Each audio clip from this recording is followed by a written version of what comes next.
Hey, welcome to episode 164 of the Titanforge podcast. Is it 164? I feel like it was 164 last week. Is it? It's It might be. 164. It's That's 164. correct. Is it? Yeah. I'm Dratnos, joined by Trell Yo. and Tettles. Yo, what up? What up? This week we have a little bit of a shorter episode than the last few weeks. We have MDI coming up in the next 4 weekends, so we're going to talk a little bit about that. That's the WoW's premier Mythic Dungeon esport, which all of us are or have been involved in some way or another over the seasons. So Yeah. it should be pretty exciting. I don't think time. I don't think too much has happened this week, right? Yeah. Besides that, it's been fairly uneventful. There has been some news which we will cover before we go into the MDI discussion. First of all, kind of tangential to the game, or I guess about Blizzard, not about the game.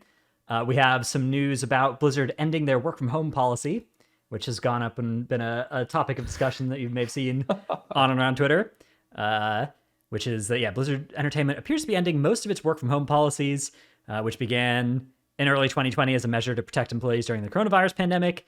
But now they're saying employees for both divisions will be required to come into the office 3 days a week. And yeah, that's going to be the plan going forward.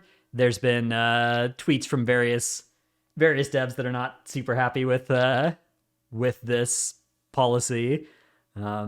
I mean, it just generally reads like even if some people want to be back in person, they would much prefer the choice to be in person or not. Yeah, I'm not a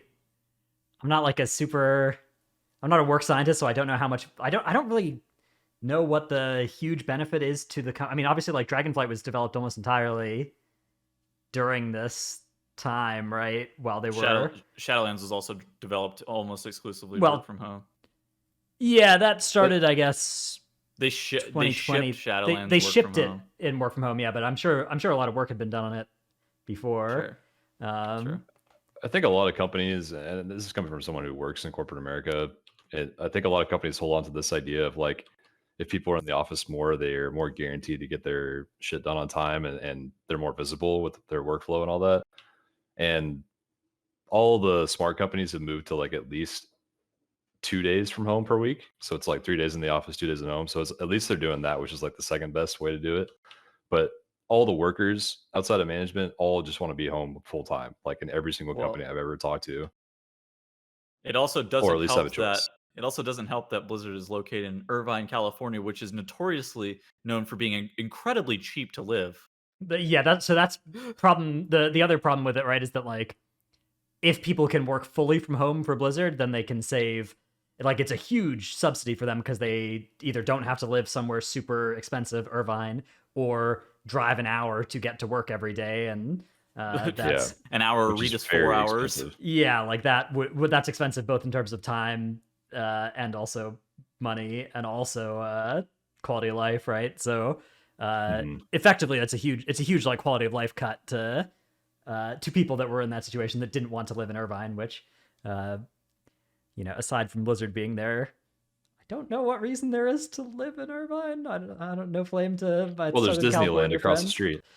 That's fair, yeah, close to Disneyland. But other than that, I don't see the point. I think that like the employees, not all, but like a lot of them being like, okay, bro, no, I would much prefer the option of whether or not to work from home versus work in person. That is certainly. I think a big consideration for how I feel about this. Yeah, so either way, that is news that has been going on with Blizzard recently. That again, you can follow along on Twitter, follow some WoW devs, see their opinions on it. Which, yeah, I mean, like the thing is, this does move them. Like it's not like they're alone in being this aggressive on people coming back to the office, like going to 3 day or whatever. I think that moves them more towards like the average studio, but it was an advantage that working for Blizzard had over the other studios was that like fully remote was accepted for almost everybody, and now that's changing. So I don't know. I don't know if that's going to lead to devs leaving or whatever, but it's something that's changing. A lot of the large tech companies have been moving back into the hybrid model. Yeah. I mean, that's like the normal almost now for people that worked through COVID, because like now everyone knows how valuable that is because they were all forced to do it. Every company knows, and all the workers are like, "Yeah, I'm gonna go look for a fully remote job if this doesn't pan out." You know, that's a very common phrase I hear. Yeah, I mean, people in our age group generally don't want to work from an office. Yeah,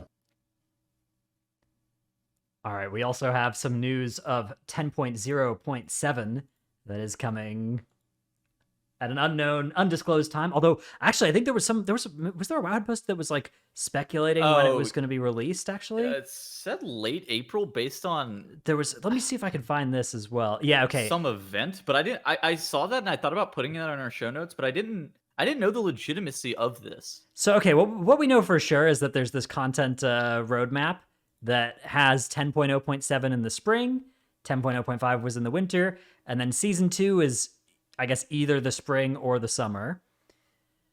And then there's this data mined toy, a Drake's Big Basket of Eggs, which is a Noble Garden themed toy, or a Dragonflight themed Noble Garden toy.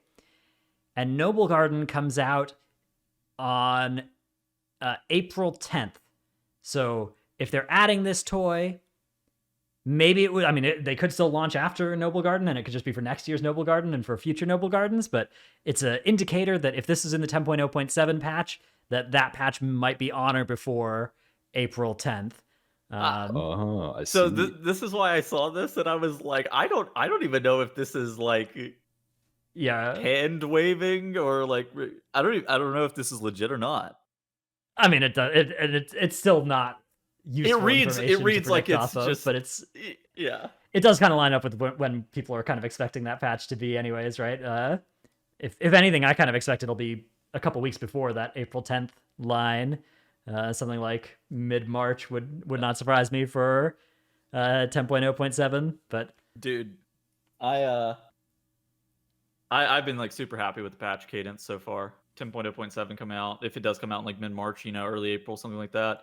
In addition to that, continuous DPS and like class balance in general, it's felt very good for the game.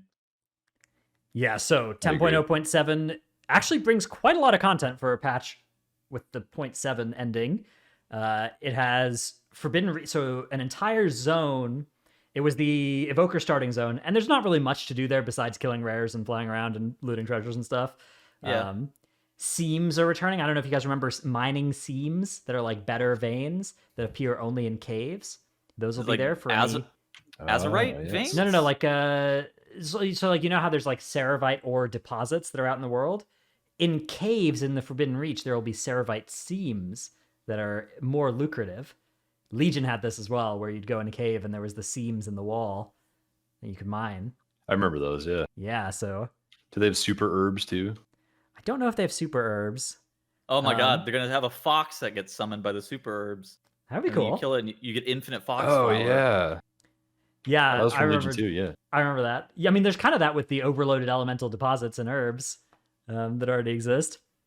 But yeah, okay, so new zone, it's got the Ziscara vault system, and it's got the primordial gems that we were talking about. I think we mentioned a couple weeks ago that is like a new ring that it's unclear how long that will be good for, or if it will be even good, and then if so, whether it will continue to be important into the next patch at all. But then a winter pelt for rogue faction. All this is kind of the like content of the patch. But the big stuff for us that's coming is a huge set of changes to a lot of specs and a lot of talent reworks and rebalancing of different effects that are landing on a lot of different classes. So most substantially, like you can see a lot of different specs are getting medium-sized changes, right? Some little rework to the old Windwalker. Not very much here, though. Rising Star now Not nerfed much. on damage, buffed on crit. Huh? I mean, But it's something. It's like I don't know. It's like a 2% single target gain probably. that's almost there. It's a little bit. Almost there. It's like 18 more percent to go. Yeah. Oh yeah, Windwalker's so bad right now. And then Paladin. Yes. Paladin is kind of the big target of this patch. That's the one that they're actually doing like a medium-sized rework of in this patch. So there's been a lot of pathing changes, and there's been a boatload of new talents created, including this not remotely realistic talent that I've seen here. Sanctified Plates, which is a 1-point talent for Prot Paladin. Armor increased by 20%, stamina increased by 10%, damage taken from area of effect attacks reduced by 10%. Yeah, that's insane. A little 1 10% pointer. avoidance, Not a That's big deal. Is that in the class 1% tree? armor. That's in the Prot tree, I believe. I think. Oh, dude. Yeah, Just- that point is Yeah. insanely good. That is, oh my god. Yeah. That's crazy. So there's, a lot of changes coming to a lot of different Paladin effects, including some really cool ones. There's one Rep Paladin. Actually, honestly, maybe that is just a class tree thing. I thought it was a prop talent, but maybe it is a class one. Yeah. I mean, there are some I haven't classes looked that yet, get but yeah. giga stuff in their class tree. Like I think like DK gets 20% HP and stuff like that. But holy shit, that talent is the best one by far. And then Ret is so within Paladin, which they're doing a lot of stuff for all Paladins. Ret in particular, they've singled out. They made a post that said Ret is like one of our least survivable specs in all forms of content, which it's kind of true. Like it's a spec. It doesn't really have buttons to like. It has Divine Shield. It's a melee Shield of hunter. Vengeance, and then a Word of Glory. It literally has the same defensive toolkit as like a hunter, man. It's worse. It's worse. Yeah. Yeah, exactly. The fact that it's worse is astonishingly bad. So there's some cool new talents here for Ret that are aimed to address that. When your health is brought below 25%, you instantly cast a free Word of Glory on yourself. Get them back auto bubble, bro. Yeah, and then they also have some changes that Crusader Strike replaces your auto attacks. God, that's cool. Isn't that cool? That's so cool. Yeah, I like that. Why do they keep doing and it cleaves now too? Why do they keep doing that with classes? A lot of classes have that, right? Now Demon Hunter also has that kind of thing. So Demon Blades doesn't.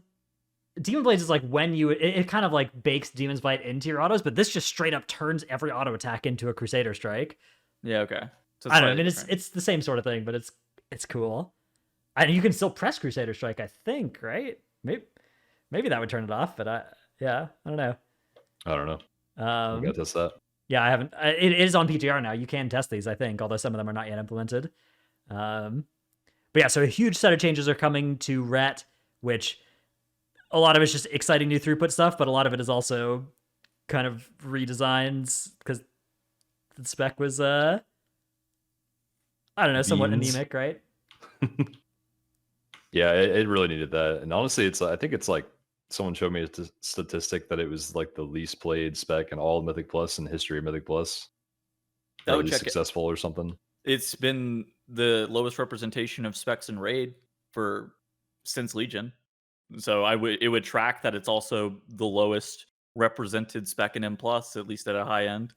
Yeah, it's interesting because Ret was good for World First Prog throughout like BFA, but it was still bottom 50% DPS, it was not played very often outside of that. Like it was kind of like that discrease phenomenon, but much more so of like people really didn't play that spec very much in high-end guilds, except for a few at the very top. And yeah, and then Shadowlands, it got even worse for Ret. They stopped being used, especially after the first tier, for pretty much anything. Which, yeah, so it's a nice set of changes that, like, Paladins I know are excited about this, and I think they picked a good target, and they've done a good set of changes to it. There were worries about the Prot Pally tree. If you remember last week we were talking about this, and it's like, oh, they've accidentally inted some things about Prot Pally builds. Seems like that's largely been fixed in this most recent build, and Prot Pally is again looking super hot. So, dude, very good. The funny thing is like, you hear Paladins talk about it, and they're like, oh my god, don't talk about how overpowered it is, downplay how good it is, because they read this shit, and they're like, wow, this is so broken. Yeah, I mean, I think that we are moving to a world kind of like League of Legends, where every champion, like if you are playing something well and you are good at it, you make it feel broken, right? And that's kind of what WoW is starting to feel like now to me, is like, if you have a good mastery of your class and spec tree, you really start to feel like, hey, you know, this thing, like I can do some crazy stuff on this, and that is really cool. except for Rogue, which just is broken. Yeah, Rogue, it doesn't require any player skill to make that to make it seem broken. Yeah, Prop Pally though, speaking of that, is already in a really good spot. And I think with these changes and the new talent and everything being shuffled around, they're even stronger. So like Dreams, the top DK player right now, I was talking to him today and we were both like on our rat Prop Pally alts, gearing them at the same time. And his is like 260 and mine's like 330. Top tank for live right now is a Prop Pally, right? Not even a Prop Warrior. Right, yeah, Kia, the EU player. I was in his chat today watching him play for a little bit, and he just takes no damage and 27s on Prop Ally. That thing is so good.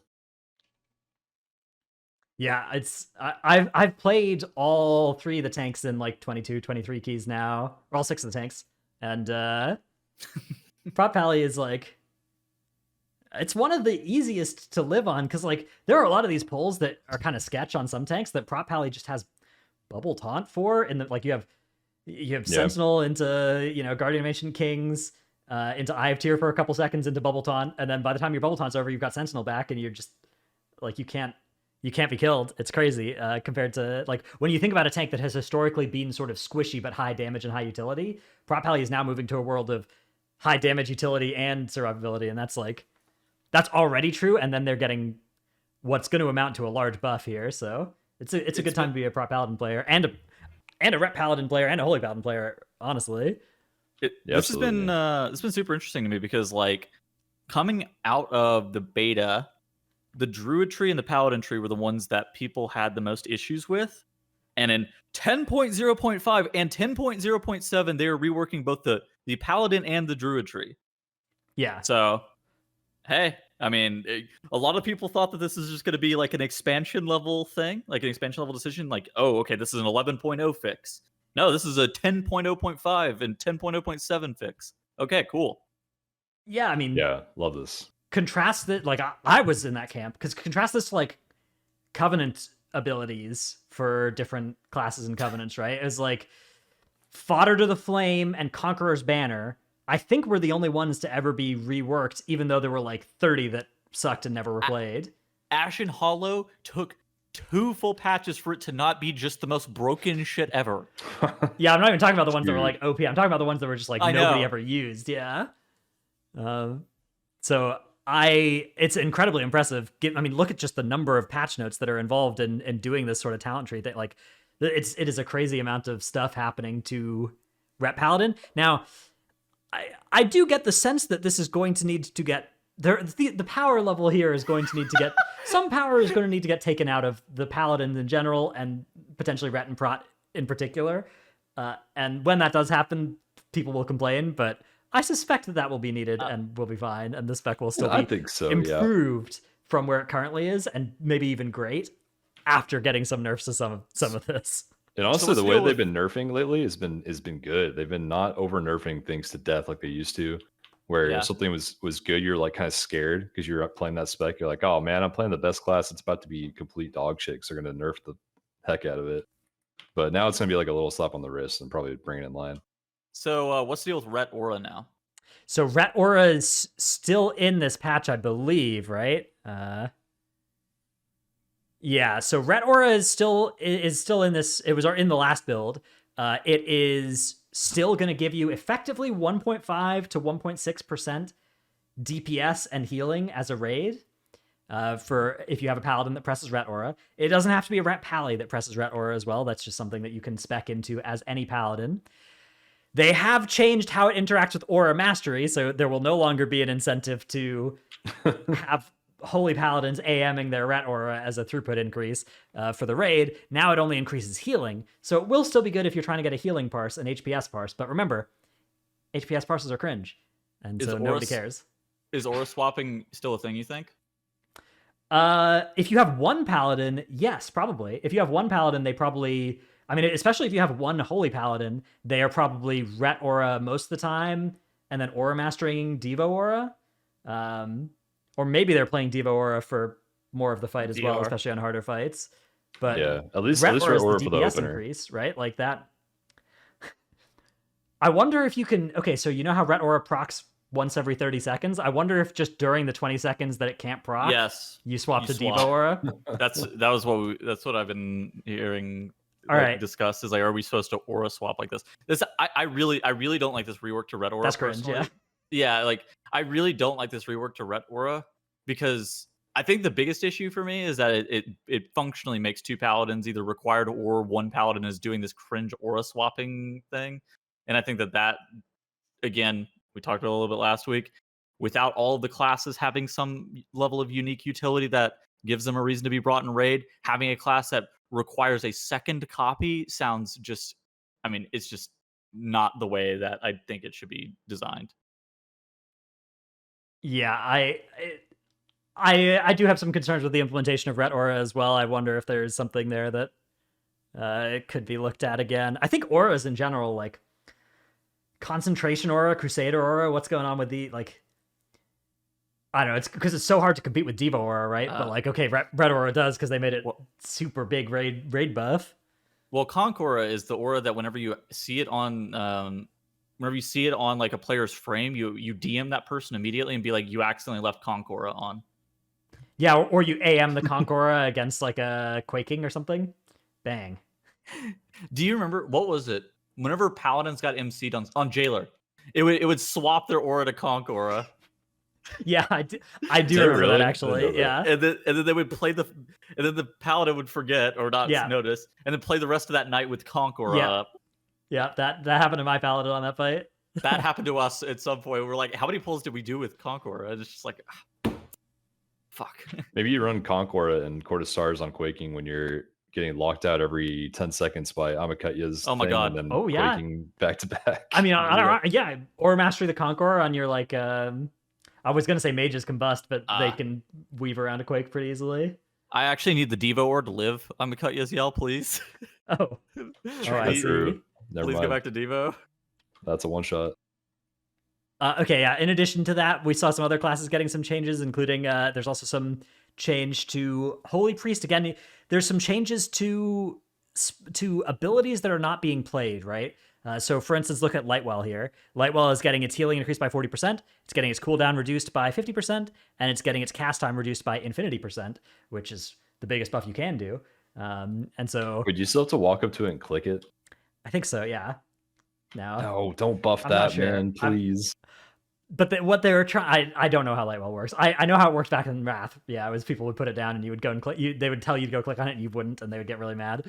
But yeah, so maybe they can incorporate the gateway control shard or whatever it's called to also click Lightwells for you. No, wait. Then some nerd is gonna drop a gate on top of the Lightwell. That'd actually be really funny. I mean, it could function differently. There's just no way to know. I haven't seen a Lightwell this expansion, so how it should work, I think, is just if you walk near it or whatever, it should heal you. But yeah, either way, that's the sort of the philosophy here of like, let's just take stuff that people aren't picking and then buff it by a lot. Seems good to me. Seems like a really good way to make the talent trees interesting. They're buffing up Disc, aren't they? In this build, they're just removing the Halo Shadow Covenant bug thing. But or did Disc get buffed to this reset? I think Disc is already good now on live, yeah. Or maybe there were buffs in one of the other PTR builds that I didn't see. Or I'm not remembering. Warlock was another beneficiary of the recent 10.0.7 patch notes. Summon Soulkeeper damage increased by 100%. The can. It's coming back. Dude, okay. Warlock has just a lot of dead fucking talents, I think is the biggest issue with them. Is just like, a lot of their talents either aren't functioning properly or they're just dead as hell, especially compared to some of the other options. And so I think that them receiving some love from Blizzard actually kind of makes sense, even though Warlock is overpowered, always has been. Yeah. It's getting a large set of changes in this note as well that appear to be pretty nice for Warlocks as well. Mm-hmm. For kind of all three specs are getting stuff. The Destra one is burned to ashes stacked 6 times. I'm not sure if it was needed, but Demo and AF are getting bigger, kind of redesign, rework medium-sized stuff happening to them. So, Okay, good time to be a warlock. we had a clarification on the light well. Apparently, it creates a holy light well every 1 second. The light well will attempt to heal a party and raid member lower than 50% health for 3 over 3 minutes. Okay, so The you light don't well have lasts to. for 3 minutes until all the heals are expended. You don't have to click on it. So maybe that's not cringe then. Maybe that's something that's that nice. is cool to see buffed. Yeah. Yeah, it was good. Make it follow the priest around so you can use it in dungeons. Yeah. And then beyond that, there wasn't too much else in this particular build. They added the Vile Fumigator's mask can now be transmogged, the cool gas mask thing. They've added as well the ability to whispers that may contain harassing chat from a player you are not friends with will now be hidden, and the recipient will receive a message warning telling them they've received a whisper that might have disruptive content, and then will be prompted if they want to see it anyways, and then there will be a report player option directly in the message, so the offending player will be reported easily. So no more spamming me, Tettles. I will get you. The report button is going to be right there. Do not ask me to key. So basically, we're about to lose half the PvP population. Oh. Holy shit. RBGers are in shambles right now. RBGers down horrendous, bro. That bracket's already dead as fuck anyways. I'm pretty sure every RBGer that like types is already banned anyways, so it's just the silent ones left. All right, cool. Solo Shuffle was a necessity because PvPers couldn't DM each other anymore.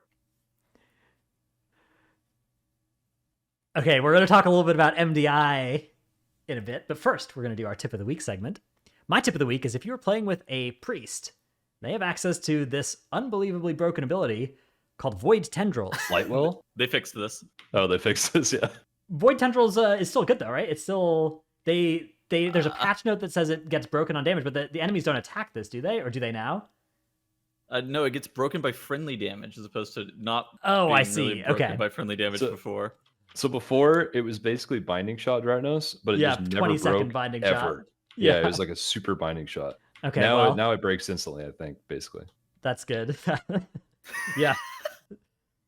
What you could do briefly before they fix this, I saw that note and I was like, oh, is this some PvP change to it? But no, okay, I see it actually now breaks correctly on us doing damage to the enemies. I see. Yeah, what you could do is like you could do all the wolves in the Fenrir area and just root them and kill them all. You could do every set of ads on Jade Serpent last boss. You could root them and they just wouldn't melee their people that they were running at. Yeah. This was an unbelievably broken ability, so not surprised to see that go away. That it felt like cheating using it. The first time I saw it was on Spiteful, and I was like, "What the fuck is this like permanent root that are on these shades?" And then it's just like, yeah, they're void tendrils. I'm like, what? The priest have a root? Like, what even is this? Yeah. Now I suspect that against Spiteful in particular, it's still probably a talent that's worth using and a good global to click in some circumstances. But yeah, it's now moving to basically be like Mass Root, which is a lot less powerful than 20-second binding shot. So it's what is Frost Nova? Because it comes out from the priest, right? It's not necessarily like Mass Root, which you can cast from afar. Oh, I thought it came out from their target. It was just like oh wait, does it come out from their target? Wait, fuck! I thought it came out from them. I don't know. Oh fuck! All right, well, could be just making shit up. Either way, rip binding shot. That was a cool ability, and now it's a weird way to stun and kind of miss it. I wish they would have like just left binding shot how it was, and then made void tendrils the same duration or something. Like that was a really cool ability. Yeah, binding shot. I agree was cool and was a cool thing that Hunters did. Hunter needs something because Hunter not cool right now. It used to be like, oh yeah, Hunter doesn't have any raid utility, but at least they've got binding shot for M+, and now it's like, yeah, exactly. Like, well, just the fact that they brought binding alone was so nice as a tank player. I was like, man, I'm glad to have a Hunter in the group, but now they like literally just have nothing. Right now, the best argument. Well, okay. To be fair, they have buffed the Hunter damage of like BM and MM, so that they're both kind of absurd in certain damage profiles right now. So that is a good argument to bring them for raid. But the other best argument to bring them into raid is that otherwise a bow will drop that will not get to go to anybody useful. that's like the strongest argument. That's the strongest general case for Hunters, tuning aside right now. In an expansion in which like pretty much every class got a lot of really cool shit, Hunter really didn't. Yeah, they got in theory there was supposed to be the owl thing. That nobody picks. Yeah, I mean the owl. So Hunter in my guild is pushing keys a little bit and using it, and there's like a talent that makes it give the whole group leech as well while it's active. Yes. So that's like potentially good on like second boss quarter stars type encounters. But first boss of Ruby. Yeah, it's AoE, still not AoE like leech is really good on. It's not like anywhere close to the level of cool stuff that other classes are doing. Is it even as cool as Nature's Vigil or VE or AG or any of these other No. Okay, there we go. Of course not. I will say at least Hunter has Wailing Arrow. Like that's a pretty good ability. Okay, Wailing Arrow sick. Wailing Arrow is cool. That's a good point. Yeah, I guess it didn't really feel like it was something they were getting because they had it at the end of Shadowlands as well. But yeah, that is something that they are getting this expansion if you think about it that way. I think that like in an expansion where like a lot of classes got a lot of cool shit, them not getting very much is kind of sad. Yeah, especially with binding going away. Yeah, exactly. Yeah, I hope that like the 10.1.5. I don't know. Do you think they're going to do reworks in 10.1 or just leave those for the mid patches, by the way? I doubt it. I kind of think they're going to stick with this model where they just do like content for the 0.0 or 0.1 patch and then the reworks like in between the big patches. I really like that model too. I think that in general, I think that they probably have a lot on their plate for 10.1. Yeah. And so adding another like class rework on top of it is probably not, I mean, something that they can absolutely tackle in 10.1.5 and 10.1.7, right? Because those are already roadmapped as patches. Like I don't see a reason that we couldn't, I don't see a reason that we can't have them in 10.1, but I kind of expect that the next one with like class reworks will be 10.1.5, and then it will also be like, balancing passes and stuff like that to try to get classes again more in line with one another. Yeah. I also kind of expect the iterative balance passes that we've kind of had for this expansion, which we were skeptical of without a heroic week, but I would say that they've largely been a success. Yeah. I think so as well. Yeah, same. The classes are the strongest point. So right now the classes I think are the strongest point of WoW, and the game is really good. And I don't think that's a coincidence because like in Shadowlands it was like, oh, the content is like the raid is good, right? The affixes often were pretty good, but like the classes were the weak point, and the game suffers. That is the most important part I think for the game. So yep. That being said, Hunter is I guess the class I would be most hopeful to see as the rework of 10.1.5. I think that it could use the level like the kind of love that Rhett is getting right now. Give them some fucking sick utility, please. Yeah, come up with some cool abilities for them. I think it'd be cool.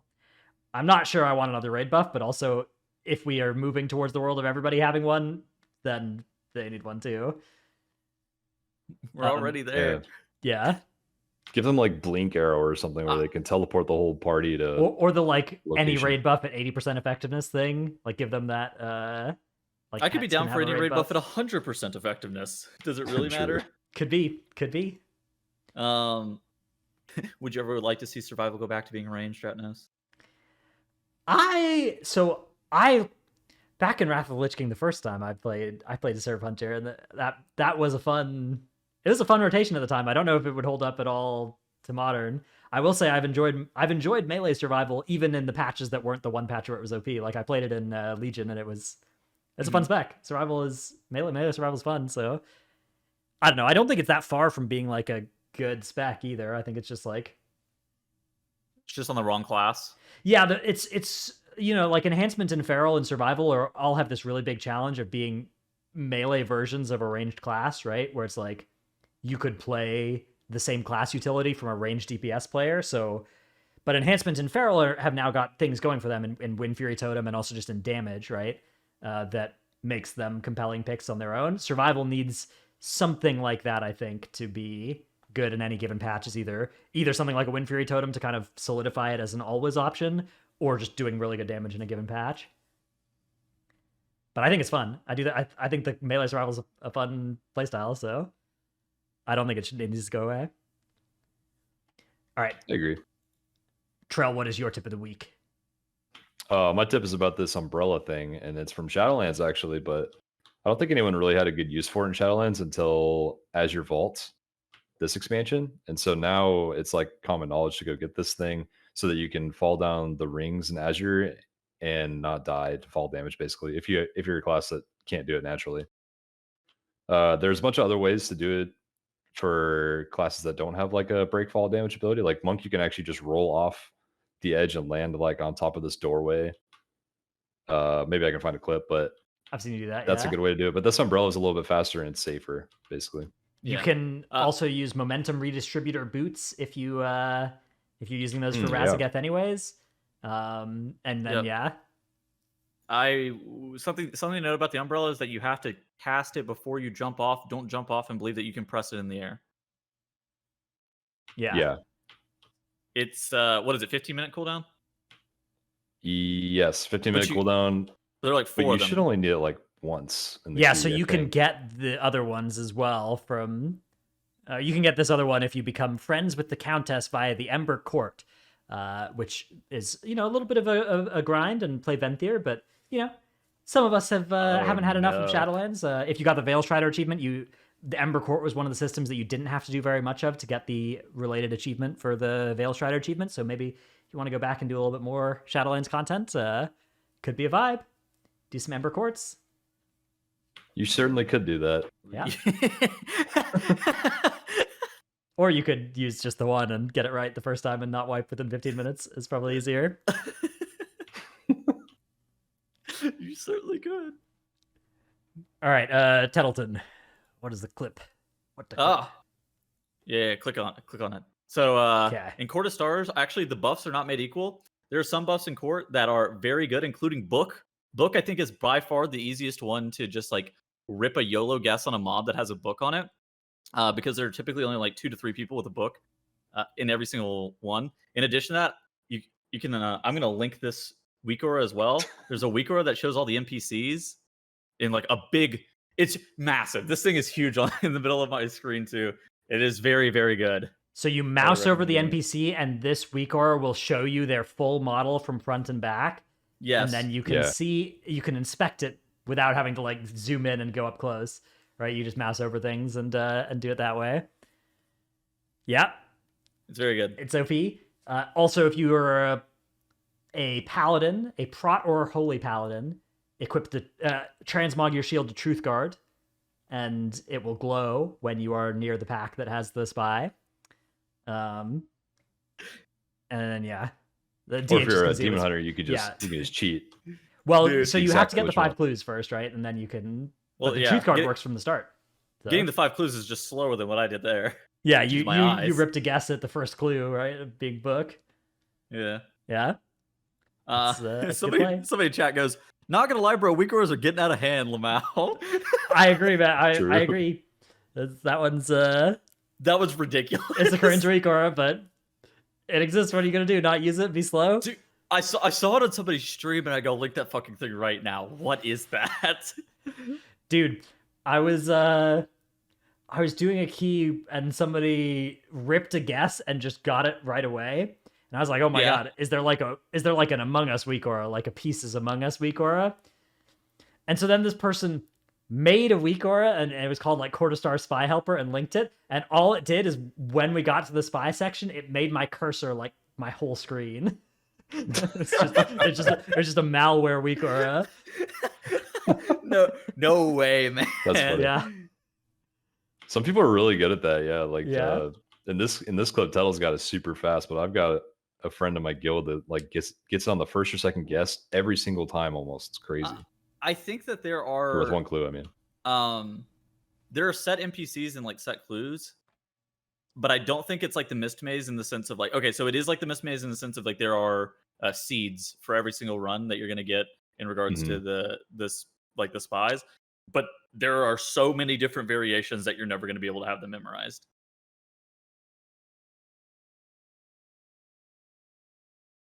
All right, let's move on to discussion of the MDI, Mythic Dungeon International, now formerly known as Mythic Dungeon Invitational, the MIDI, which is ongoing, about to get started.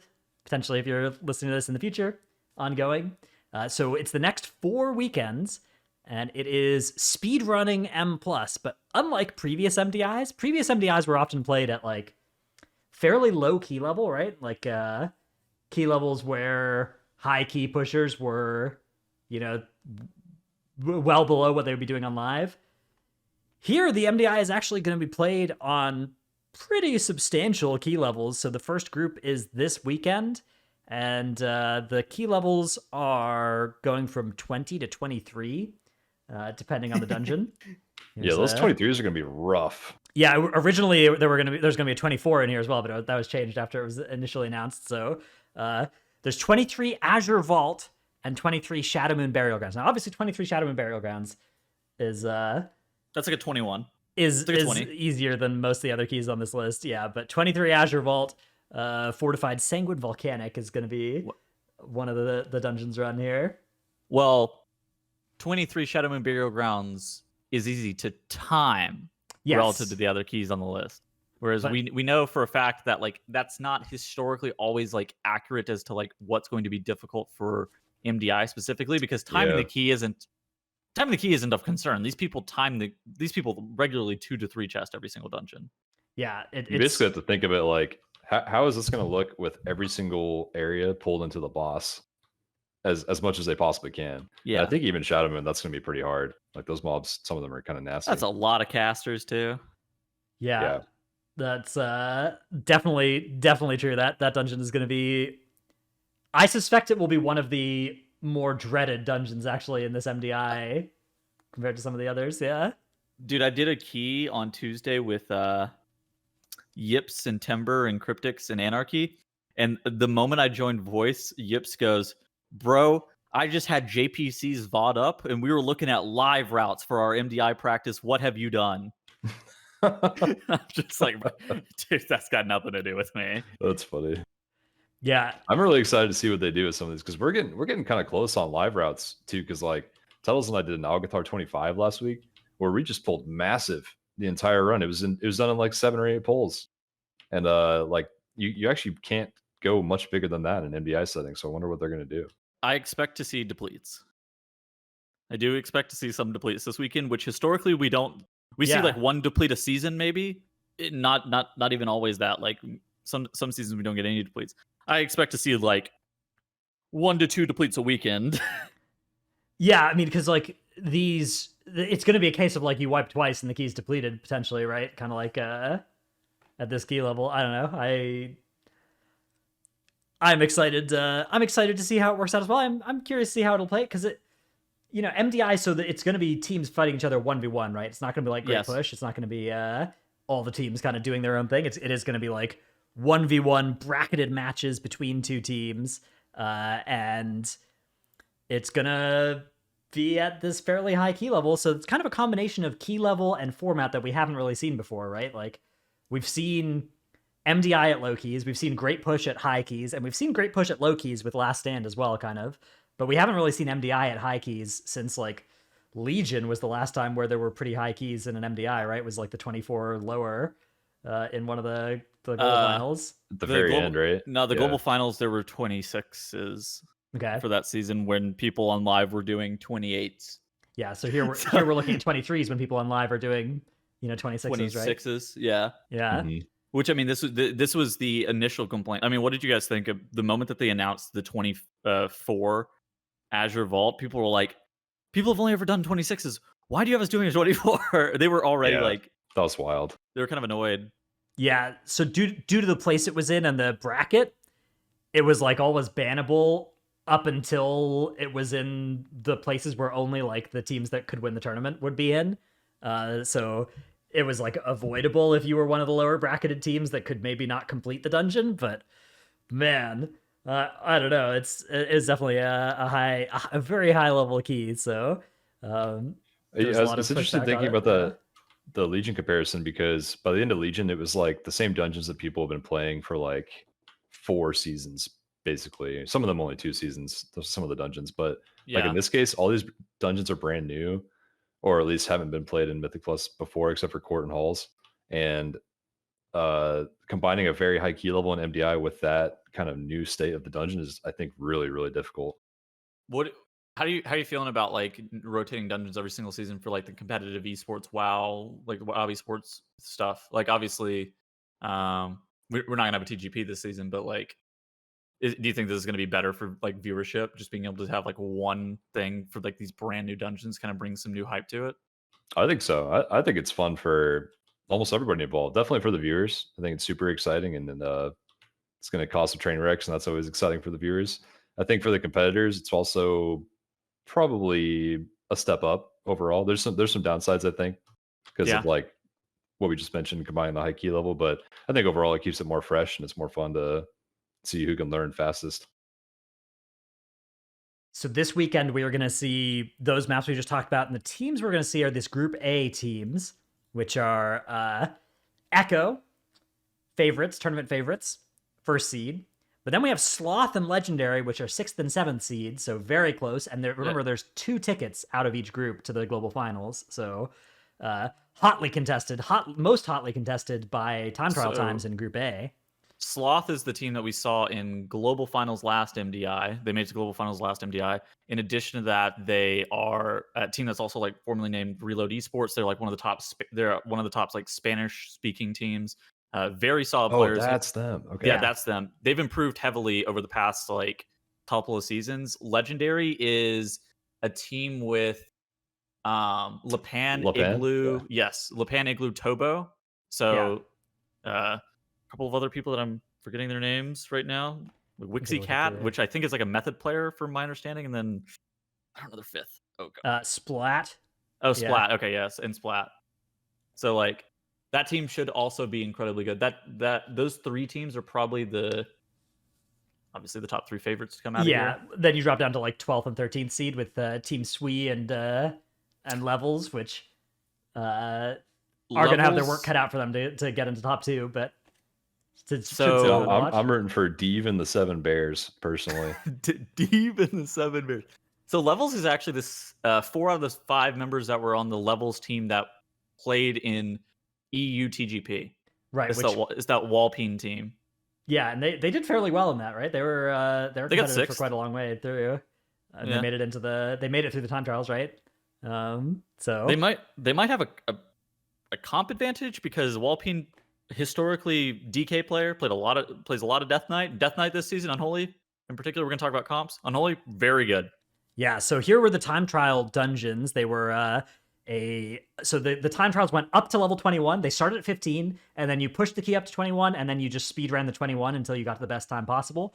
And they were Tyrannical Raging Storming Temple and Fortified Sanguine Volcanic Ruby Life Pools, which incidentally I believe are the same.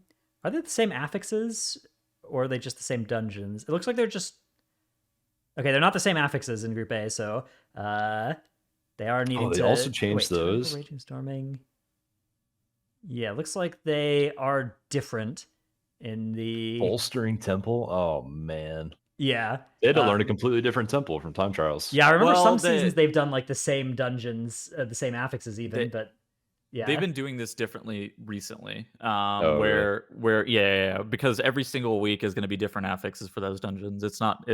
You're not expected to, because it would be Jade Serpent and Ruby Life Pool's exact same affixes all 3 weekends. That doesn't make any sense. I see. So that's coming this, and I guess they're fairly right. One is a 20 and one is a 22, so they're fairly low key levels. But either way, they were pushed up to 21 in these time trials. And even though the affixes are different, the comps that they showed should be pretty instructive and probably will reflect what we see in a lot of dungeons. So first of all, in the tank spot, we saw Warriors almost unanimously played in both dungeons. I actually don't think the tank spot is as clear-cut as it looks here. I do think Warrior is likely to be the play most of the time, but I don't think it's like 100% obvious that it should always be the play in every dungeon at every key level. I think there are compelling cases you can actually make for other tanks, but it does... I wouldn't be surprised if it was like 90% Warrior and maybe even more than that, but I do think there are places you could play stuff like Paladin, stuff like Blood DK. So, I mean, the problem is like the Warrior enables these pulls of massive size that... so I guess for really 2 dungeons... time against. I think the 2 dungeons that I'm like looking at is maybe not Warrior dungeons, like Knock It Offensive. I could actually see that being a Blood DK dungeon in some situations. The problem with Blood DK in that dungeon, so you've got grips that facilitate a lot of pulls being a lot better, and you're a tank that can survive the mobs around the second boss much easier than Warrior can. And you get the control undead mob, which gives you haste, 20% Right. haste for a large portion of the dungeon as well. But you do lose reflects on boss 2 and 4, which are both a lot of boss damage. So Yes. I'm not Yeah. sure if that makes up for the time, but maybe it does. The problem with DK though is it just doesn't do enough damage. Really. Yes. Right.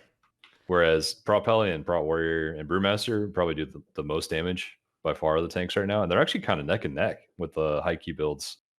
But I Yeah. do think that we'll see Prot Warrior and No Good. Bear Those are also does like- a lot of damage. Bear 5 target is phenomenal. It is really good, but unfortunately Bear takes a lot of damage too. So that's the flip side of that Yeah. little conundrum there. So I don't think we're going to see any of that. So what's the deal with healing? So healing, Evoker was on the first couple days. It was all Evokers on both of these dungeons, but then we started seeing some divergence in both Temple and Ruby Life Pools. In Ruby Life Pools, we saw teams swapping to the Priests. Priest is really good if you want to play a Magician of the Fire variety because it grants them power infusion, dramatically increasing their power level. Is it Disc or Holy? Is Disc. It's been disc, yeah. Yeah. So the power infusion is a big thing that is facilitated by the priest, and if you're bringing the mage, you free up your lust, right? You don't need an evoker for lust anymore, so you get to bring in the priest instead in the healing spot. And yeah, power infusion represents just more damage than and more time save. I suspect that's the reasoning behind it. Maybe there's some other stuff. I've heard that people on live are sometimes finding really cool places to do MCs on priests as well. So I'm not sure. You can see Zalia's characters called Zalia MC. So could be something to do with that ability as well. There hasn't been a lot of mind control tech explored, even though we've entered a state, at least on live, where Shadow is incredibly good. But more often than not, it's not the Shadow priests that are going to be MCing mobs, right? It's typically going to be a healer priest thing that they're testing out mind controlling mobs to try to come up with these unique and interesting strategies. I would be surprised if they found. I would not be surprised if they found something that's like really weird to mind control. Yeah, me too. Then we are seeing the Evokers obviously just like been kind of the top meta healer of the season overall. Yeah. They do Yeah, a lot of just healing. Good overall. They do a lot of damage. They are very good. And then we're actually seeing the Resto Shaman in Temple of the Jade Serpent. Resto Shaman, first of all, it's a curse spelling healer, so that's nice in Temple. But also, they have Acid Rain, do a lot of damage with that.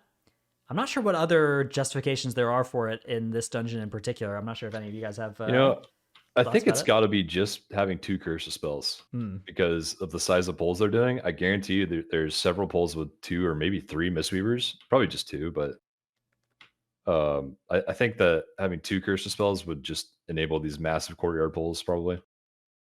Yeah, Mm, I suspect the curse spell is the main thing as well. Then in the DPS side of things, almost every group is playing a Feral Druid. The Feral Druid is making its appearance here. Now, to be fair, these keys went up to 21. 23 is a quite big step up from 21, so it's possible we'll see comp differences in the very highest keys that we see in the MDI. Feral Druid is like an AoE monster is the main thing that it does, right? But it also does very good single target these days. So the big things with Feral is like it's sustained non-cooldown reliant AoE. But like I think one of the biggest things is like Nature's Vigil is just ridiculous for Feral. Some of these pulls Feral is like top HPS in your group. Then Yeah. we are seeing Unholy DKs, the next most popular spec that are being used in almost all of these groups as well. Unholy DK Bursting Source Festermite build, reminiscent of BFA, where it quadratically scales with the number of targets. And so as you go from 20 enemies to 40 enemies in a pull, your damage doesn't just double. It actually like quadruples or something in that case. Although there are some abilities that are capped at 20 targets, how much damage they do. So the 20 to 40 thing is less true than the 10 to 20 jump is huge for how much damage Unholy does. I mean, we knew this coming into this expansion. Like we talked about like how Unholy Death Knight is going to be like an Algathar Academy specialist, but with it being an Algathar Academy specialist, it just is obviously going to be incredibly good for the MDI. Yeah. Yeah, but speaking of Unholy, Petals and I plugged into a key like a month or 2 ago before people were even geared, and this Unholy DK we came across did like what 180k overall in a random Oh Algathar. yeah. He did like 1.3 million of the first pull though. It was like okay, this spec is outrageous. Yeah, that was awesome. Like Dorky, I saw Dorky in a 25 alg, maybe it was a 26 alg the other day on Unholy, and he was at like 180k, and they were very far ahead of the timer. Like if they didn't wipe or something, they would have timed like a pretty high Algathar Academy just off the back of Unholy doing 40k DPS more than other classes, and that obviously translates super well into MDI style pulls where they are pulling really really large with pretty significant frequency. Unholy DK also kind of tends to be good at MDI too because it's just on this 45-second cooldown Yeah, marker for the class, and 45-second cooldowns are generally just the better outfitted classes for MDI style things. You do like this massive pull, it dies in like 20 or 30 seconds. You have some travel time, you prep the pull, and then your CDs are up like at the exact moment that you need them. it's unkillable. I think is one of the big things too. Like realistically, you can live any situation as Unholy if you're trying to. True. Yeah. So that kind of core of Unholy Feral has been used by most teams that qualified to get their way into both of these dungeons.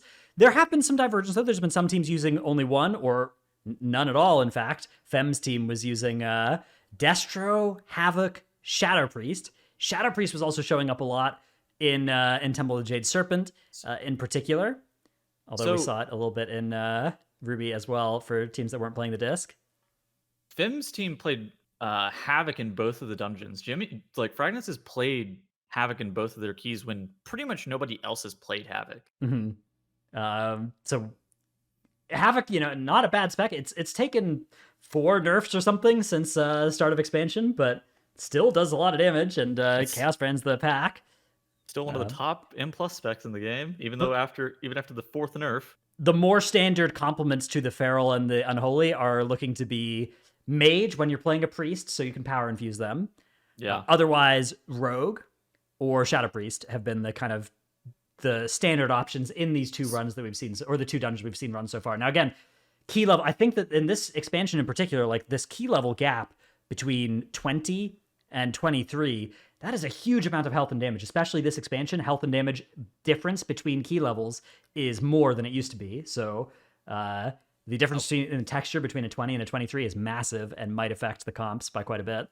Yeah, I wonder if we're going to see comp differences in the 23 than we would in the 20 necessarily because of this, right? Because like I think Shadow Priest in particular does a lot better once the keys start to get a little bit higher because they have more time to like ramp on a pack. Obviously, their ramp time isn't like insane this expansion. Like historically, they've had like pretty high ramp time. It's a little bit better right now, but they would prefer a little bit of a higher dungeon. And I wonder if that's going to be something that like every single 23 we see a Shadow Priest.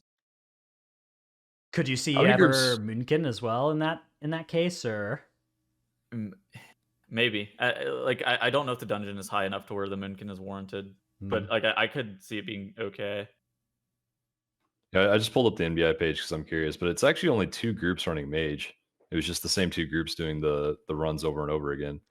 Yeah, to be fair, it is the top 2 teams most likely, or top 2 out of 3. Other teams were playing Rogue, right? Yeah. Dr. J played it a little bit as well, but other than that, there weren't too many magicians in the other runs. We're getting a decent amount of Rogue too, which is surprising because we see a lot. I think Rogue is also something that at like higher levels you might see more of, because Rogue just brings like a massive safety factor to your dungeons because they have so many stops and outs and abilities, like ways to make the dungeon a lot safer for you, but they don't necessarily always speed it up. Yeah. But they're really good in some dungeons. I think there have been seasons where Rogue has done less damage than this and been really good and been at least brought to MDI teams. Like I think they're doing more damage than they were in like Shadowland Season 4, even BFA Season 4 when they were also brought to MDIs. So that's true. I think it's not going to be a bad pick for teams to I think there will be places for Rogue in these dungeons. I do love that there's like 7 or 8 classes that are good for MDI right now. That's crazy. By the way, that's unheard of. Yeah. Just what the hell is this Feral Druid thing doing here? It's cool. So this is running also for the next 4 weekends. I wonder if we get any balance. Like, I mean, if a class cops like a 5% nerf or buff during these next 4 weeks as well, I wonder what that's going to do to anything. I wonder if that's something that will True. change the meta, because the closeness of some of these specs to each other is like it's really tight. Surely 10.0.7 is before global finals, right? Is it? Do we even know when global finals is? I mean, you can even if we don't, we can kind of like project about when it's going to be. Yeah, right? I guess we so it's like next 4 weeks are the cup weekends and the last stand. Is the fourth? Is that true? Are the next 4 weekends the cup weekends? Yeah. I thought last stand was separated by a week. No, it's the next 4 weekends, and then the one after that is, wait, is it February 24th? Okay, hang on. Yeah. We gotta do some math. So wait, how does last stand qualifying work? Last stand is like during this Group C week, I think, or right after is the time trials. I think that's right, because I think last stand is March 10th through 12th. Yeah. Oh, okay. And that's week 4 from so now. They're just going bang, bang, bang, bang, bang. Next 4 weekends, and also, so it's next 4 weekends, Friday to Sunday, and it's on Twitch and YouTube now. So if you were a Twitch only live stream viewer, it has returned to Twitch this season. The triumphant return of the MDI to Twitch. So should be good. We have Zyronic in charge of making sure there are the freshest emotes are enabled in the channel as well. So it's going to be the hip place to be for anybody wanting to watch some WoW esports. I think it'll be really cool. Me I like are it on casting Twitch. as well. If we, Twitch is superior. Yeah. I love the MDI.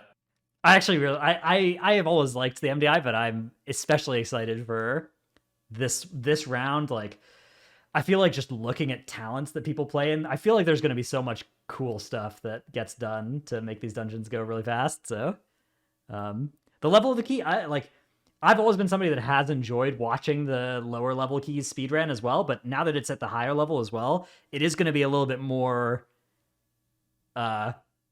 relatable to like live key pushing, and not even just people that are doing this level of key, but anybody who's pushing keys to a level of like where it starts to get hard and lethal, which MDI used to always be a little bit below that level. So that's True.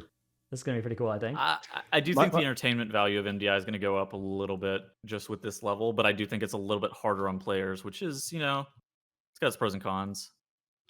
I would totally be down for higher levels if TGP wasn't also a thing, because it kind of just cuts into TGP's niche where that's the most relatable thing to live keys, and MDI was its own beast. But I guess since there's not a TGP this season, it kind of makes sense that they did higher levels. I could see it either way. Maybe TGP turns into the last stand of like at low key level. Maybe TGP formats for the low keys and MDI formats for the high keys. Maybe that's better than the reverse. I don't know. Because I do agree that there's a place for like low key speed running. I think is a cool thing to watch as well. Although I think that hits like a smaller portion of players than the high keys do in terms of how many people like to watch them. Yeah, I agree. Okay. So I think that's our little primer for the MDI. Should be fun to watch. We'll, for the next 4 weeks, I'm sure, be talking about what happened the previous weekend and interspersing other topics and stuff as well. So if you do watch, come back here as well next week and we'll continue to cover it. There's no China anymore either. Yes, that is a big thing as well, as the mainland Chinese teams are not, I guess, until the game is licensed in China again. That's sad days. Which, yeah, I think there's a team playing from like Taiwan, right? So yeah, there was a Taiwanese team. Yeah. That's just crazy, man. They're just gone from the tournaments. They had some banger teams too. Yeah, it kind of opens up 2 spots in the globals, right? Yeah, they always had really good teams. Yeah, it does mean. Oh, also, last stand tournament time trials signups are still open. So get your friends together, queue up, do some last stand. It'll be fun. If you ever want to do it, I think it'll be a good time. That being said, do have some Q&A questions to get to. First, however, we get to thank our supporters over on the Patreon. They are Paul. Heimdall has a frontal side and a full moon side. What? I think this is so okay. I think there was this tweet that was like, "What do you call the 3 different in the Heimdall fight?" So I believe that's what this person's saying. Heimdall doesn't have a frontal anymore, though. It used to have a frontal back in Legion. That slash ability was a frontal, but that's not a frontal anymore. So you don't have to worry about that if you're ever if you're scared on that fight. You used to have to like tank facing one wall, and then the group was on the other side, and you would move without changing that orientation. But now you don't have to do that. Okay. By the way, God bless that that's not a frontal anymore. I know. Yeah. That boss is already not easy as it is. If that thing was still a frontal, it'd be ridiculous. I decided to try walking outside in nature, 10 times better than healing pugs. I assume that was last week's affixes as well, the explosive week. Never Nude, Jaw, King of Skills, Dratnos' Dino Pillow, Chromed, Trekkie, Chewy. 2023 is the year for Sagittarius, so I resubscribed to Patreon, and this person's also put, it looks like a Sagittarius logo in there. I don't know, I'm not a astronomer, so I don't know these astronomy signs. ZivXX, Salty Senny, Necros, Sinmora, Tankdill, Nevuk, Eevee, Unholy DK's Rise Up, No Chick, I forgot I was subbed here, Dymat, Lufer, Rework Mistweaver. Blizzard, please give us something to do with unused primal infusions. I have 4 wasting away in my bags. Nyx, you enter through the front and face the back, so obviously you tank the boss sideways and refer to them as left and right, but only from the tank's perspective. That is a cursed way to do Heimdall. Yeah, that's definitely the best right, way. Yeah. I think that's good though. Okay, you can call it north and south as well, but south is actually forward in that dungeon, so that's a good way to screw with people too if you want. If you're looking for one. See, my take on all this is there's a bunch of ways you could do it, but people can interpret them all differently. The only way I know that there's no way they can interpret it wrong is entrance, exit, and middle. Because you're going to exit the boss fight a certain way no matter what you do. Consider my argument though that middle, the one farthest into the dungeon is closest to the middle of the dungeon, like the center of the dungeon geographically. So I think that one's the one that logically should be called middle. It should be called middle, and then like outer and inner or something. I got front, middle, back. That's good. See, front could be anything. But exit could be towards the exit of the dungeon. You can exit it from either side. Yeah, it's. But Trell, exit could be towards the exit of the dungeon. Yeah. All right, so Dratnos, if middle is closest to the middle of the dungeon, which one is exit? Yeah, so middle. So you've got middle, center, and south and north. Middle, center, and north. You can't change the parameters. Which one's entrance and exit? I think that would be a really good way to do it. How about 1A and A, yeah. He said 1A. And then I don't know, something for the last one. Alpha. Prime. Alpha, yeah, that's fine. Gallic, Brusive, Dratnos Arts Abyss. Happy Valentine's Day. You found the Dratnos route to my heart. Msanity, Xena, Rogue is now good enough for Prague, still bad enough to be sat for SLG, bless up. Red Color, youtube.com/workbringer, Alphabet Soup, Druid Friends of Evolved Gaming, number 1 Simski for Trelsky. Lurka still manages to make raid and key groups while being on the other side of the planet. What's your excuse? Milk. Sife, Pone, Windwalker monks deal with nerfs by rolling with the punches. The real meta was the friends we made along the way. The Marsh Hare, Veil Strider Svar. Valor is finally uncapped now that I no longer need it. That's what I've been saying. Big Head Small Brain, Narnar TV is back and ready to press Starfall. Agitar, Juniper, thank you for resetting my Manic Grief Torch. This week, Bremdar killed himself only 24 times through Skyreach. Rat Run. He was a boy, she was a girl. Can I make it any more obvious? I know that song as well. I'm on a 2-week song knowing streak of the lyrics in here. He was a punk, she did ballet. What more could I say? That's what I've heard. Good song. Shantz, getting dismounted in dog water because you have baby legs. And happy birthday to Sunback from Kazakh EU. Thank you all for the support, and happy birthday to Sunback. Let's move on to Q&A. First question comes from Tabu in Discord, who says, is it time to do the solo queue M+ discussion again? Yeah, because it's been on Twitter as well recently. Yes. Streamers keep tweeting about this as if it would work great. I don't see it being anything but a complete disaster. Agree. I agree with this. With Tabu here. Hold on. I'm pulling up the tweet. I think it could be good. Well. I think it could be good as well, yeah. I got the differing opinion. Okay, so the reasons the reasons that would be a complete disaster, and I'll just start with this, is because I think that the way that the game is structured is not in a way that is conducive to solo queue Mythic Plus in general. And I think that there's some level of constructing a composition or making something that works for your group that would be lost if you're not doing that. In addition to that, people always come up with like these weird reasons or like lever penalties and stuff like that, where you would have to punish players who like leave in the middle of your key and stuff like that. And in reality, none of them really work that well for an M plus dungeon, and I don't think that should like exclude this from being an opportunity that is like explored. But I do think that is certainly a downside, is that they would have to come up with like philosophically ways to be able to combat levers in dungeons, because there's no one solution that works super well. But I think that the biggest issue is just like functionally how an MMO is supposed to work. I think is not in a way where M plus solo queue is a thing. Yeah, so I agree that levers is a challenge that you'd have to solve well, right? Because like, if you just make it so that if you leave, you lose all the MMR, right, and everybody else doesn't or whatever. Because I assume there would be like a rating system, right, and it would go up and down when you time. Because currently the score system only goes up, right? You can't lose score from depleting a key, but presumably for a solo queue system, you would want that to be in place. Although maybe you wouldn't, but. Well, it would definitely have to go up and down. Yeah. Yeah. It would have to be a way to keep people within the same skill range. Because like if it didn't go down at all, then people would come back to the game 6 months later or like later in the patch and just be in a completely different spot than intended. But yeah. Well, there's supposed to be rating inflation, which PvP had a post about this week. Yeah. So I do think they'd have to figure out how to solve the lever issue. That's right, like the main challenge in my mind.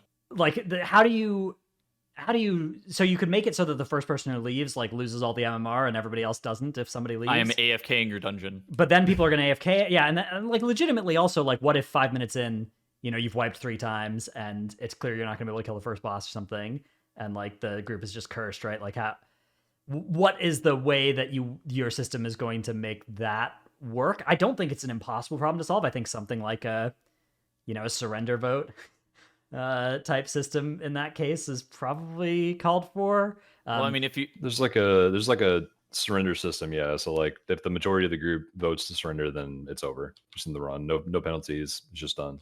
Well, I think no penalties, but I mean, obviously you'd still be losing rating, right? So like then in that case, would people stick it out and hope that somebody else would like leave and tank the rating for being the first lever to leave, or do you just make people lose rating even if there's a lever and just everybody loses the rating? Like it's legitimately a difficult problem to solve, but like it would be cool. It would be really cool to be able to just queue up for M plus and like try that. There's some good questions here, like it's convenient, right? But I think I don't think I think it's opposed to how Mythic Plus has worked historically and how the game works normally. Yeah, I think it could work well. It's just going to be in a completely different thing of its own. So like we've got organized Mythic Plus, and then we got basically, which is the Pug world right now, solo queue Mythic Plus, where they got their score somehow before, or they plugged it up slowly themselves. But then they're in this world where they're doing high keys, no voice most of the time. All the players don't know each other in the group, or they might have met each other on the ladder or something before, but they're just communicating via text. And I did that last season for the rank 1 title push that I uploaded, and it was super fun. I really wish there was a system to do that automatically. Yeah. The Lepan brings up an interesting thing that like, okay, so currently pre-made groups, you're not like getting a pre-made group out of, right? You're pugging and you're usually not going into voice, right? You're usually just creating these groups, but you are filtering for the comp of your group being good, right? Like you're filtering for let's get a bloodlust in here, let's get a melee kick in this dungeon, right? Like let's make sure that we don't fail some of these group composition requirements that certain dungeons have. So that would be an interesting problem to be solved as well. But I don't know. I mean, like if you think about some of these concerns, right? Like there were similar concerns, like, how would you make PvP have a solo queue that would be good, right? Like, there's just these comps, right? PvP is all about comps, and if you just mix it up and like any class could play with any class, you'd lose all this. But that's just not worth like not having it, right? Like the solo queue is really good for a lot of people are PvPing now that wouldn't without solo shuffle existing. The threes ladder is like dead right now. Yeah, so there's that argument of like, oh hey, the threes ladder has suffered as a result, but I don't know. I think part of that is just a lot of that they addressed in the rating inflation post is like because the way the system works right now, you're like 1,000 rating higher in solo shuffle than you are in threes. Like that that's a problem to solve for the. And ultimately, yeah, the existence of solo queue would mean less non-solo queue would probably get played, right? But well, it's not even just that for PvP, but fewer people right now are in the title cutoff range than even in season 4, which is like ridiculous because fewer people in the 3's title cutoff range. More people are in if you count the solo shuffle. Soloist title, right? Whatever. Yeah. But there is no title for. Oh, okay, yes, there is a title for solo shuffle, but and then if you look at M Plus right now for M Plus, this is the most participation that we've ever had in like an M Plus season for M Plus title. Oh yeah. And so like, if you expect that kind of translates with Arena, the fact that they have the lowest participation for 3s, like ladder 3s, that is a problem. And if that happened with M Plus, I would be kind of sad. I don't think it might just be a growing pain of the new system. I think they'll figure it out. Could be. I also don't I think that you wouldn't be able to like break the title. I guess you maybe could in M Plus as well. Like maybe some of the people that do it in a pre-made group just never would, but I mean obviously like you wouldn't be able to do 25s in solo queue, right? Like maybe eventually. Maybe eventually. MMR players. I bet Why they not? could. I queue in a trail. Yeah, I guess, but how many people are there at that? There's some of you group doing 25s no comms that we saw on Twitch last week. Yeah, all right. Like people can definitely do it. I pugged last season, no voice, and there were some gamers. So it's awesome. At a certain level, right? As well, like we all kind of know each other. We would just like the moment that we would queue into one another, we would immediately just link a cord, right? And somebody would just hop in somebody else's Discord. I mean, it's like when you watch pro Dota or League players play ladder, and they just like know everybody in the match. Like that's kind of what it'd be at the top level. That's at the top end, of course. Yeah, just at the very top. But I also want to touch on something Dradnos mentioned, where lots of people PvP now that didn't before. That would be really good for Mythic Plus too, because the main thing we always get on this podcast is like, how do I meet groups to get into high keys with? How do I get from point A to point B where you're suddenly doing 25s? And it's like networking is the hardest thing, even though it's a social game. So this would just give like a straight avenue to really make that easier for people, I think. Okay, I think it's reasonable. Yeah, I could see it being a disaster. I could see it going wrong, but I think it's a cool idea and worth trying. I don't know. How do you feel about LFR and like rating in general? Like, do you think that rating should also have an avenue that's like that, like completely like say heroic was queuable? Would you be okay with that? Solo heroic queue? Yeah. I don't know. I think the way that rating is like the difficulty in rating is based around coordination versus like, because like in M Plus there's stuff you can coordinate, but you can get up to 20s without using voice, right? I guess you could do heroic without voice as well. We do heroic without voice all the time. Yeah. What? Yeah. I don't know. I mean, yeah, solo queue raid with rating could honestly, yeah, that would be kind of cool too.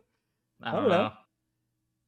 That'd be kind of sweet. Like the thing about LFR that makes it not for me, I'm not saying it's a bad system. I know there's like a base of a set of the player base that it's aimed at, but it's like for me the reason it's not interesting is because it's not challenging content, right? But like it is tough to imagine it being challenging, but not just like nuclear difficulty. And also it's hard to imagine it ever being hard, and the hard part not just being somebody else in the group doesn't know what they're supposed to do, right? So that being said, I wouldn't mind queuing in like a raiding solo queue for raid bosses that you queue into. That could be That'd be so interesting. Fun. I just think that solo queue in WoW it doesn't work that well. Those are generally my thoughts on it. Yeah, I think that so like you can look at the history of solo queue systems in WoW, right? And it's like it's Dungeon Finder, Raid Finder, and then Solo Shuffle. But Solo Shuffle, the fact that it's like has that rated component to it, and that it's not like Dungeons and LFR aimed at the level of content that's just like success is an inevitability, right? And it's just a question of like, is it quick or is it slow? But Solo Shuffle is like actually like, hey, full rating, failure possible solo content. I think that space for M Plus and potentially even for Raid is worth exploring. But is it worth exploring at the cost of suffocating like the live keys? Yeah, no, probably not. But no, I don't think so. I don't think it would have to. They would just exist together. I think that'd be the goal. I think that's the goal of Solo Shuffle right now for 3s. I'm sure. It certainly is the goal, but it's like obviously it's successfully fucking eating their system. Yeah. I also think that having Solo Shuffle for Mythic Plus would introduce another backbone for them to tune off of. I think I've talked about this before, but it's like when you have all these ranged and melee classes that are suddenly doing solo shuffle because the groups can't decline their specs, you're going to have to see what numbers they do on Blizzard's end, and so they're going to be able to tune them better. Oh my gosh. Imagine queuing into me when a fucking season of Moonkins is just god awful. I feel so bad for those people. Not bad Well, then enough to they'd not have to hit buff queue up Moonkin. though, right? Absolutely not. Absolutely not. I'm queuing it up. I got a stream, bro. All right, next question comes from Latrap in Discord. He says, regarding trinket and other unique loot farming, what if in the the X.5 patch infusions, which you may have run out of use for, can be used like dinars? I think that'd be a great solution to it. Yeah. Seen a lot of conversations about deterministic loot recently. I mean, we had that thing from Ellesmere last week, right? Yeah. I guess my one problem with the solution is it would put even more pressure on the infusions, which are a limited resource for some characters, but it would help the problem of your main has infusions that it doesn't, like mains that play a lot have infusions that they can't use and maybe have raid items they want, but this would further like stress that resource on alts that like are trying to be good, which I think you can make an argument that maybe it's fine as is for alts, but I would make the argument that it should be slightly better for alts, and it certainly shouldn't be worse on that side. But I do think in general, like .x.5 is a good time to add a dinar system. Yeah, has been interesting to see the conversation on recently, though.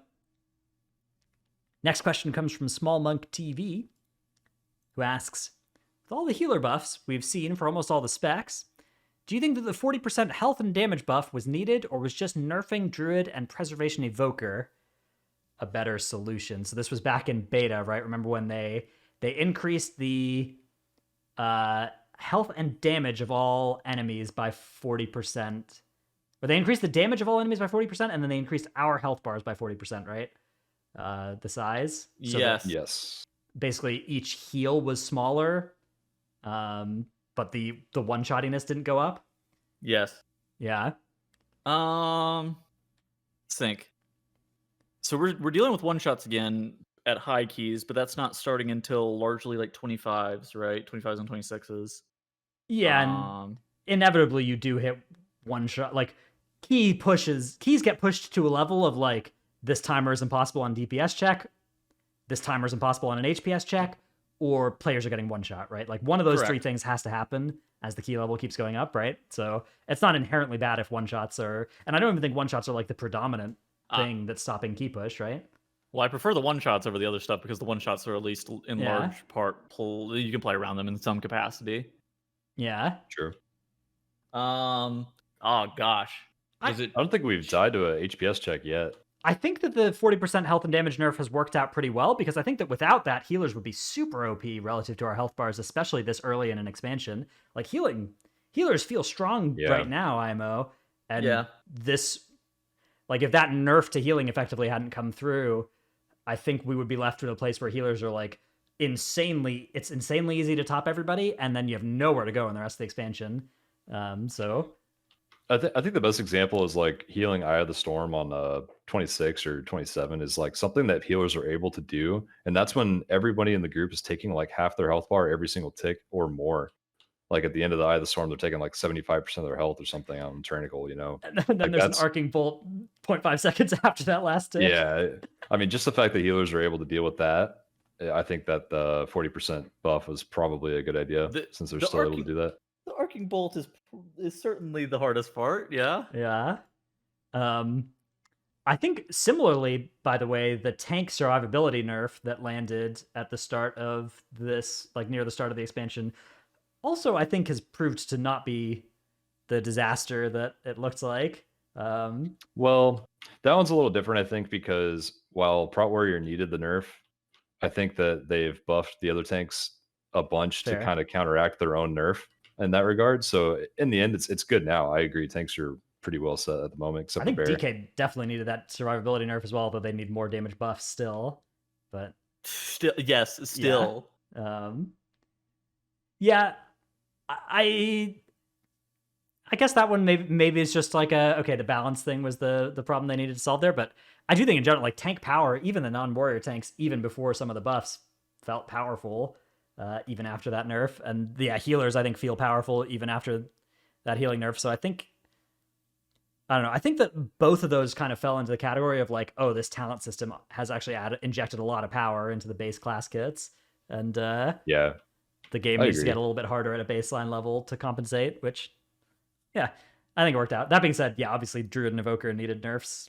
Probably still need some throughput nerfs or something. Although it's tough because like the raid situation is maybe Well, gets the a little problem, sketch. yeah, the problem with Druid is like even though the throughput is like some of the higher value, like what exactly is Druid providing to a raid group? Mhm.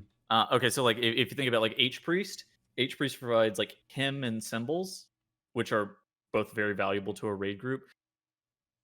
Rest Druid really doesn't have that, right? Outside, like they have Mark of the Wild, but obviously Mark the of the priest, Wild though, yeah, yeah, but like priest has 4.